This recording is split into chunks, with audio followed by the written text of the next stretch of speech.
go. I know to most people they say, oh, it's just a lump on the tree, right?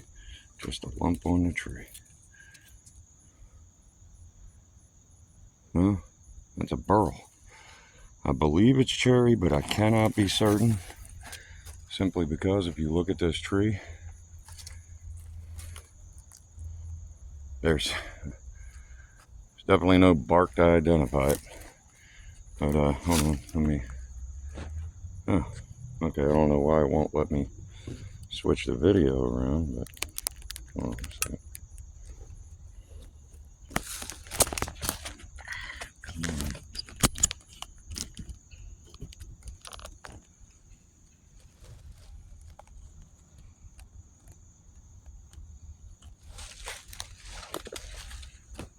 As you can see, this is really all I'm using. Pack saw and flathead screwdriver. Let me show you real quick over here where I cut the one I just showed you from. See that? And there's so many of them. That little one, right, where is it? Oh, right there, that little one. That's the next one I'm gonna go for. But cherry burls.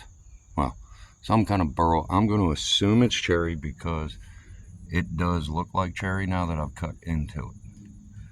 But it all, you know, oh, wow, this whole tree. I mean, look at this. Yeah, look at that, all burl. I do not have a chainsaw with me. If I did, or any kind of battery powered saw with me, if I did, my vehicle would be loaded. But this thing is just, there's one there. They're all over this tree. There's a pretty good size one there. I may attempt to get that one next. Matter of fact, yeah, let's do that.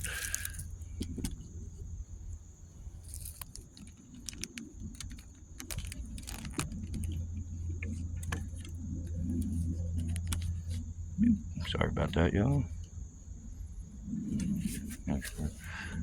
Okay, it is in the shot.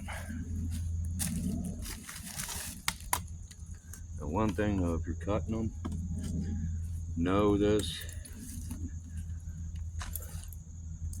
It can get very disappointing very quickly.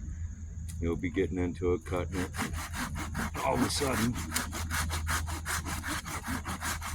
you'll run into an ant colony. And that just sucks.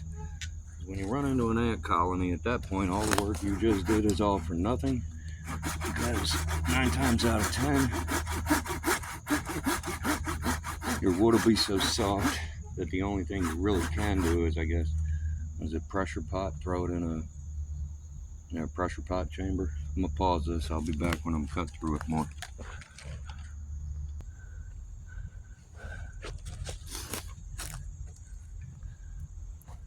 "15 minutes later."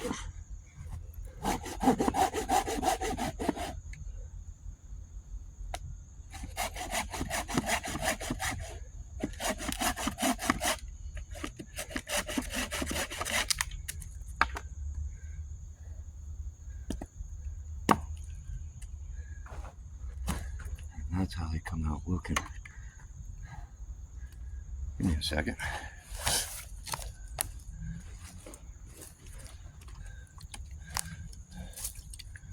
A little bit of fluid.